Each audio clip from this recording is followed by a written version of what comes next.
अगर वीडियो अच्छी लगे तो चैनल को सब्सक्राइब करें और वीडियो को लाइक करके प्यारा सा कमेंट करें। एक रहस्यमयी राजा की कहानी। बहुत समय पहले की बात है। एक दूर दराज पहाड़ियों के बीच बसा हुआ राज्य था शिवगढ़। ये राज्य जितना सुंदर था उतना ही रहस्यमयी भी।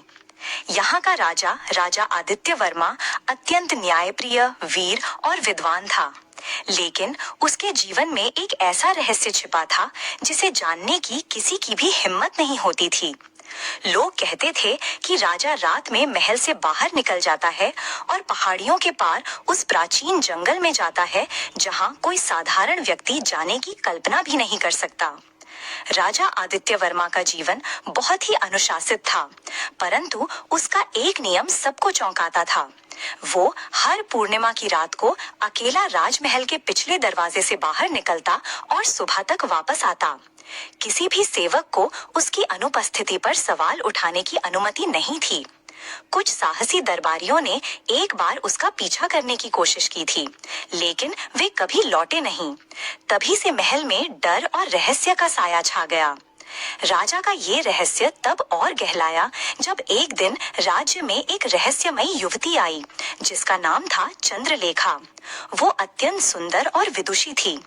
उसने राजा से भरी सभा में कहा, हे महाराज, मैं जानती हूँ कि आप किससे मिलने जंगल जाते हैं।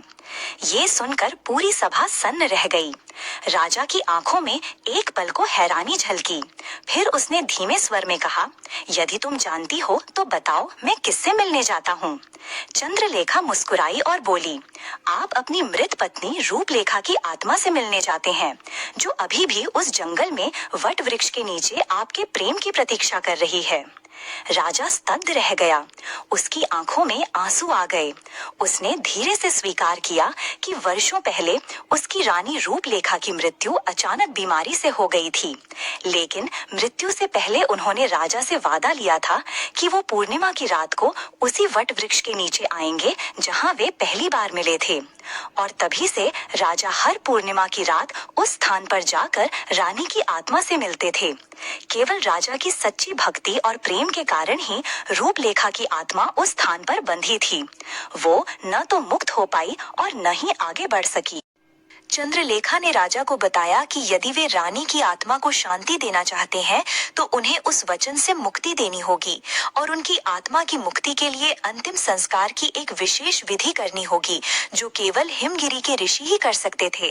राजा ने तुरंत निर्णय लिया और चंद्रलेखा के साथ हिमगिरी की ओर प्रस्थान किया। कठिन यात्रा के बाद उन्होंने ऋषि से अनुष्ठान करवाया। उसी रात जब राजा ने अंतिम बार वट वृक्ष के नीचे जाकर प्रार्थना की, तब रूपलेखा की आत्मा प्रकट हुई। वह मुस्कुराई, राजा के माथे को चूमा और कहा, अब मैं मुक्त हूँ मेरे प्रिय।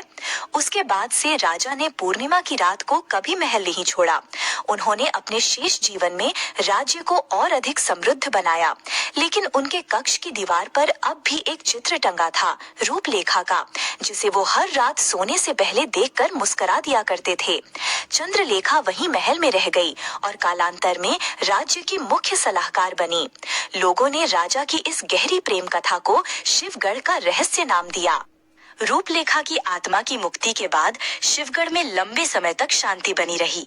लेकिन कहते हैं ना, जहाँ प्रेम की शक्ति होती है वहीं कभी कभी कोई पुराना अंधेरा भी धीरे धीरे लौट आता है। राजा आदित्य वर्मा जब एक दिन महल के प्राचीन संग्रहालय में पुरानी पांडुलिपियां देख रहे थे, तब एक काली जली हुई सी किताब उनके हाथ लगी। उस पर कोई नाम नहीं था, केवल एक शब्द लिखा था, अभिशप्त। उस पुस्तक के खुलते ही तेज हवा चली, दिए बुझ गए और दीवार पर टंगी हुई रूपलेखा की तस्वीर अपने आप जमीन पर गिर गई। राजा के हाथ कांप उठे और उनकी आंखों में डर की झलक साफ थी। उस पुस्तक में एक स्थान का वर्णन था, काला कुंड, जो शिवगढ़ राज्य के सबसे गहरे और अज्ञात जंगल में स्थित था। पांडुलिपि के अनुसार ये कुंड न केवल पानी का स्रोत था, बल्कि आत्माओं का द्वार भी। सैकड़ों वर्ष पूर्व वहाँ एक राक्षसी आत्मा त्रिशाला को बंद किया गया था, जिसे प्रेम, बलिदान और मृत्यु की शक्ति से रोका गया था। परंतु अब जब रूपलेखा की आत्मा को मुक्त किया गया, वो संतुलन टूट गया था। राजा को सपनों में त्रिशाला दिखने लगी। एक लंबा काला घूंघट, बिना चेहरा और केवल 2 चमकती लाल आंखें। वो हर रात राजा को काले कुंड की ओर बुलाती और कहती, एक आत्मा गई है, अब दूसरी आएगी, संतुलन तोड़ने की कीमत चुकानी होगी। राजा ने ये बात किसी से नहीं कही, लेकिन भीतर ही भीतर वो डरने लगे। उन्होंने राज्य के सबसे पुराने पंडित वाचस्पति को बुलवाया। वाचस्पति ने ग्रंथों की खोज की और बताया कि यदि काले कुंड की आत्मा जागी तो वो सबसे पहले उस आत्मा को ढूंढेगी जो मुक्ति के समय सबसे निकट थी, और वो आत्मा थी राजा स्वयं। अब ये स्पष्ट था, राजा की आत्मा त्रिशाला को आकर्षित कर रही थी, और यदि जल्दी कुछ न किया गया तो त्रिशाला न केवल राजा को बल्कि पूरे शिवगढ़ को निगल जाएगी। समाधान एक ही था, काले कुंड पर जाकर एक नाग दर्पण स्थापित करना, जो आत्माओं को उनके प्रतिबिंब दिखाकर रोक देता है। पर समस्या ये थी कि नाग दर्पण सिर्फ एक बार प्रयोग किया जा सकता था, और उसे स्थापित करने वाला व्यक्ति कभी वापस नहीं लौटता। राजा ने तय कर लिया कि वो स्वयं ये कार्य करेगा। एक अंतिम बार वो घोड़े पर सवार हुआ और गुप्त रूप से जंगल की ओर निकल पड़ा। रास्ता खतरनाक था, वृक्षों के बीच से अजीब सी फुसफुसाहट आती, कभी कभी कोई अदृश्य परछाई पीछे चलती। अंततः वो पहुंचे काले कुंड के तट पर। कुंड का पानी स्थिर था, पर इतना काला कि मानो कोई गहराई ही नहीं थी। जैसे ही राजा ने नाग दर्पण निकालकर उसे जल में रखने की कोशिश की, एक झटके में पानी उबलने लगा और त्रिशाला प्रकट हुई। उसका चेहरा नहीं था, सिर्फ काले धुएं में लिपटी एक आकृति और डरावनी हंसी। राजा आदित्य वर्मा, तुम्हारे प्रेम ने मेरी नींद तोड़ी है, अब तुम्हारी आत्मा मेरी शक्ति बनेगी। राजा ने साहस दिखाया और नाग दर्पण को सीधे उसकी आंखों की ओर घुमा दिया।